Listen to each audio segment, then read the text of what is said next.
Last week, during this time, made it pretty clear that, and as y'all know, we're in the fourth quarter of our season, and I referenced it to a boxing match, 3 rounds left, and the first round being Tulane, and knew it would be a tough game. I mean, this league is tough, I think I mentioned to y'all, you guys, I emailed back and forth to Commissioner Resco, and go love to challenge the league from top to bottom each week, but it was a week that the game was a short week.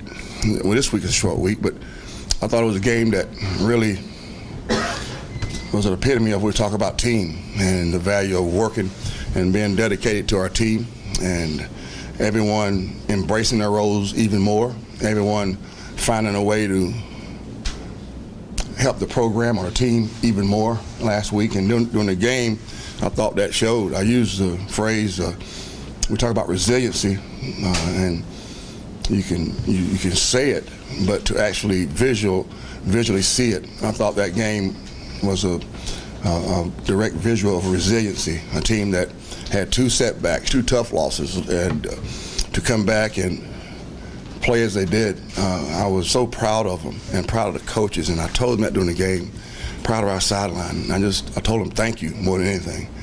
I didn't make it corrections. I would just thank you and keep fighting, and how proud I was of them. But anytime you go on the road this week at Tulsa, in this conference, you got to be ready to have the right mindset, and we'll need that right mindset all week. Just watching, I got through 3 games offensively, and I'll go defense next, but here when I leave you guys, but really Bill's going to have a really explosive football team, so we have to be ready. Touching on Justin Deuce a little bit as well.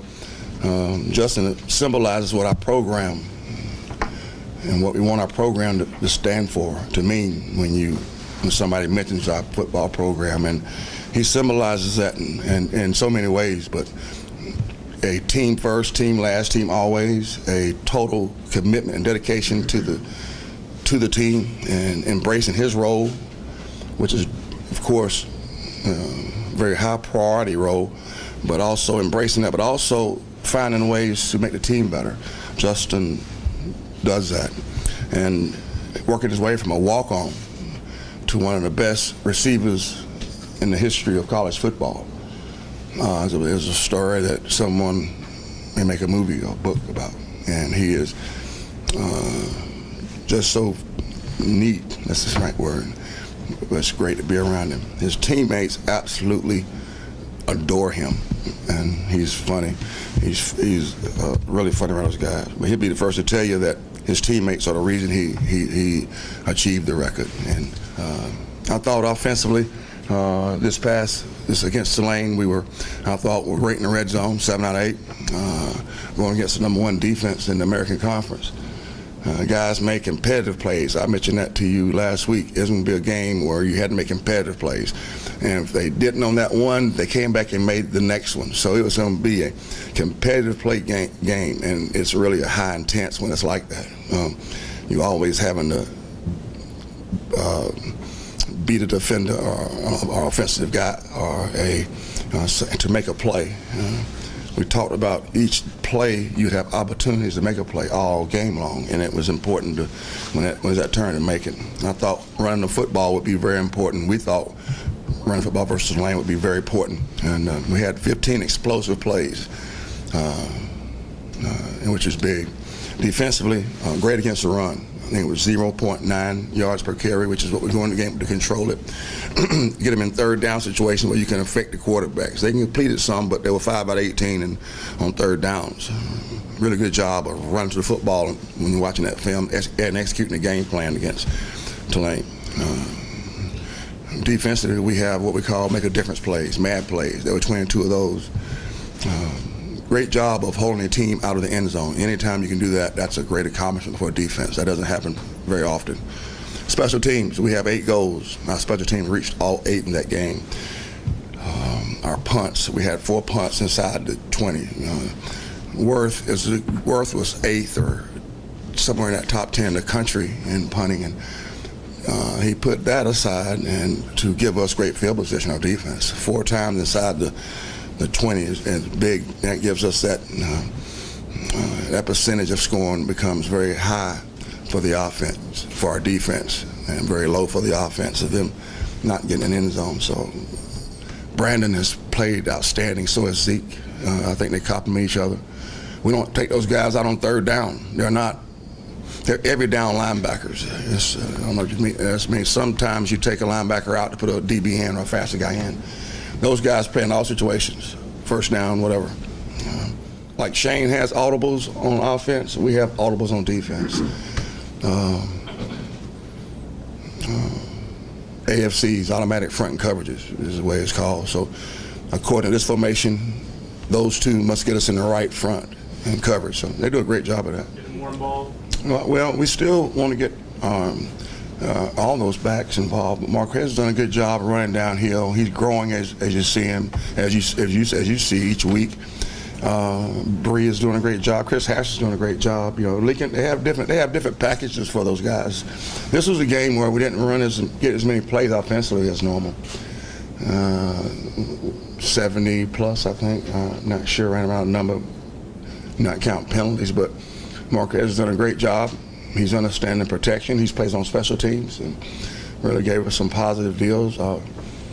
You know, so we'll keep playing that committee. I mean, this week, and I've let those guys sort of meet and get their package, but when I leave you, I'll find out where they are. But they'll have, each guy has a different package if you see them run on. So Marquez has been really good for us in the red zone and gives us a bigger back that can do that. But pleased with how he's progressed. Coach, speaking of penalties. Yeah, I mean, it's 5, I think 5 this game, 5 last game. I've been pleased with that. Harold Robinson and our staff, but Harold is in charge of getting the officials around, and they have been great. Coming out and dressed just like a game for us, throwing the flags and explaining to us what to do. And our kids, again, just like they have a coach-be-coach type mentality, those guys are really doing a great job of coaching our kids. We emphasize that and with a difference. So we try to put them in a position exactly like they'll see in the game, where the officials are calling each group period we have at practice and calling it tough. So the officiating crew on Saturday was fantastic. The one in Cincinnati the same. And we got to do our job of making sure we keep doing what we've done the last 2 weeks. Very important. Very important to on defense to understand that about footwork and fundamentals there, so we don't have anything. It's sometimes you're gonna have in this league because this team, Tulsa throws the ball a lot, and you know, does a good job moving it. So we have to be extremely sound on with our hands and footwork there. Offensively, offensive line done a great job, and we run wide plays and Shane is able to extend plays, and you have to learn when they can't tell, but they can feel when he's extending the play, so they have to just move and then, if not, let it go. They've done a good job of that. You know, we just, you know, in this business, you have a chance, you have opportunity. You're never out of the fight. You know, the fight is never done. So what we worry about even more, Mark, is controllables. You know, we have to do round 2 this week at Tulsa. Make sure we have the right mindset this week, making sure that's the one thing we can control now. And, well, they are up-tempo. They'll be 3 wide, 4 wide offense, upbeat. They'll have same type offensive scheme as they had 2 years ago when they were really explosive, I think it was, and but really do a good job spreading the football around. Dane's a dual quarterback, can make plays with his feet, but also those got really good skill, really good receivers and running backs, and so we'll have to be sound and ready to play an up-tempo mode, up-tempo beat, and we've seen the up-tempo before from ourselves, but they do a good job of distributing the football, and Dane is gaining command of the offense, and that's what you see. The older those cats get and the more reps they get, the more the game begins to slow down for them. When you're young, it speeds up for you, but now it's slowing down as you see it. So it'll be a tough task for our defense. Y'all good? That was easy.